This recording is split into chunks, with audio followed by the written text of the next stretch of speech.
Nick Lagios, gerente general del equipo de Capitanes de Ciudad de México después de una exitosa temporada. Marca de 6-11, pero damas y caballeros, eso es un éxito para un equipo con todas las adversidades que tuvo que enfrentar el equipo de Capitanes.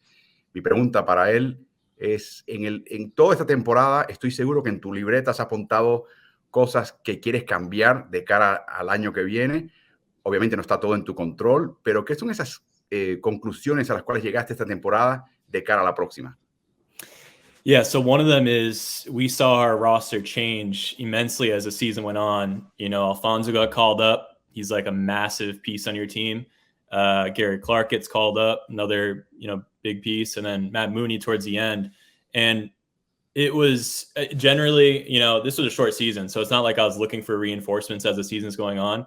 But next season, definitely as the season's going on, I'll be looking more and more for, Alfonso's looking good. Like, who can replace Alfonso? Like, no one can replace him, but maybe there's a player that kind of fits his profile that can do something similar to Alfonso, so we don't have to change everything that we do. Another thing that I would do is before the season, we were looking at how guys kind of fit onto the team. And I think if it was an NBA team or an ACB team or whatever, where you have the guys for a year or maybe even multiple years, you look for a specific position or style of play. In the future, just go off talent, because once you lose an Alfonso player, you just want to have the most talented player who can come in, and you're not going to have that massive talent drop once that happens.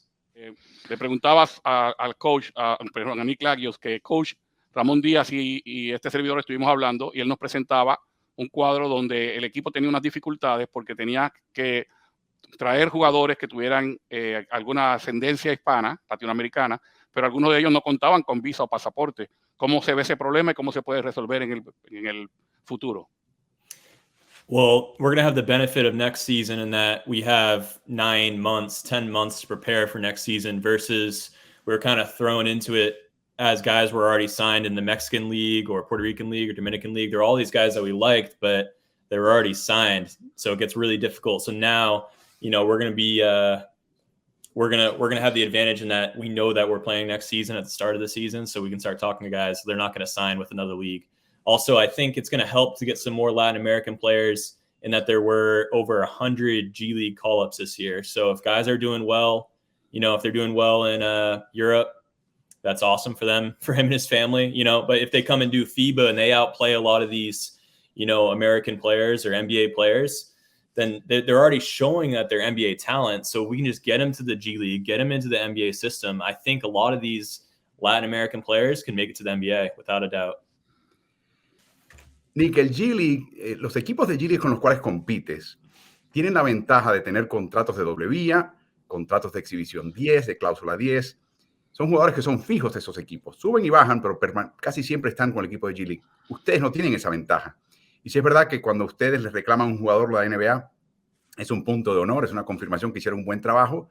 ¿Existe la posibilidad estructuralmente de pedirle al G League que haga excepciones en el caso de Capitanes?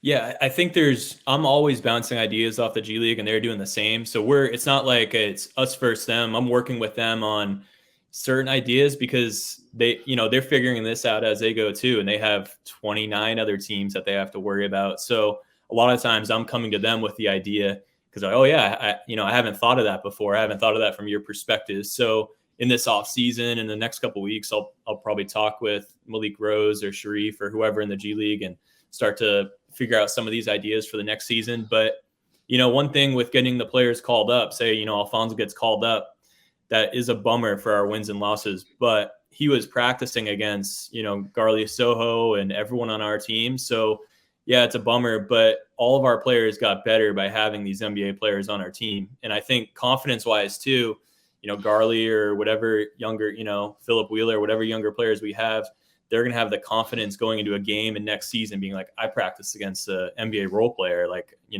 I can do this. I'm good enough. So I think it's a bummer when you lose good players, but it's not like it's a complete lost cause.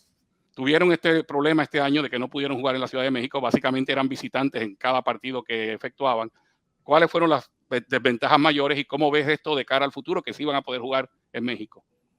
Well, I think not only did we just have road games, we were also all living on the road. We're all living in Fort Worth, where none of us live. So I'm pretty exhausted at this point. But I think, whenever you're playing on the road in the G League, a lot of times the team's going to have their assignment players. They're going to have their two ways. So you're already playing against their loaded roster, and they haven't traveled at all. So I think next year when you go down to Mexico, or any, when any team, G League team, plays a road game, a lot of times they won't bring their two ways or assignment players.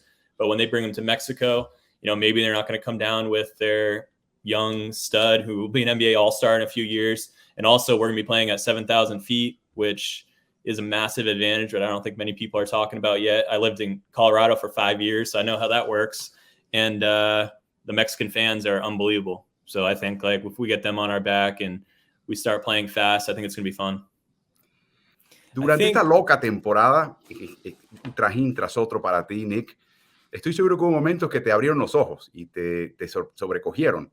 Quizás el hecho de que un equipo NBA se te acercó para hablar de un jugador tuyo, quizás el hecho de que muchos otros jugadores y entrenadores están tratando de unirse al proyecto de Capitanes porque hay interés y ven esto como un proyecto importante.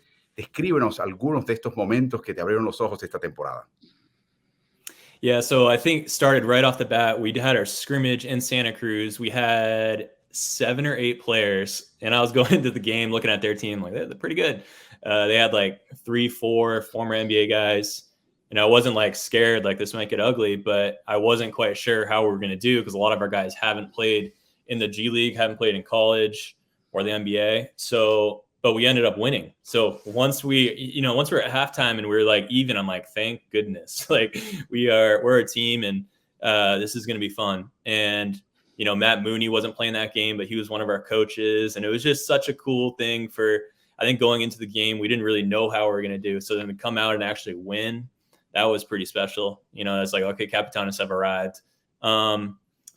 I think another thing that has nothing to do with on the court is when we played in Greensboro, and we played in any of our games, the amount of fan support we had was more than anything I've seen with the South Bay Lakers or Lakers. Lakers on the road, there's a lot of Laker fans, but a lot of these games we had 25%, 50% of the fans were cheering for us, which I don't think no other G League team does.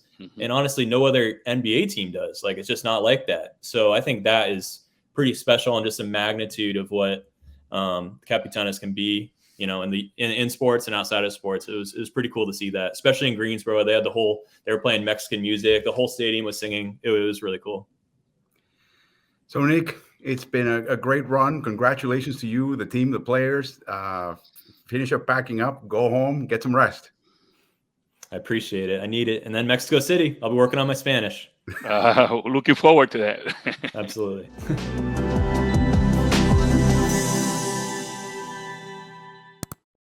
¿Y tú? ¿Estás en ritmo?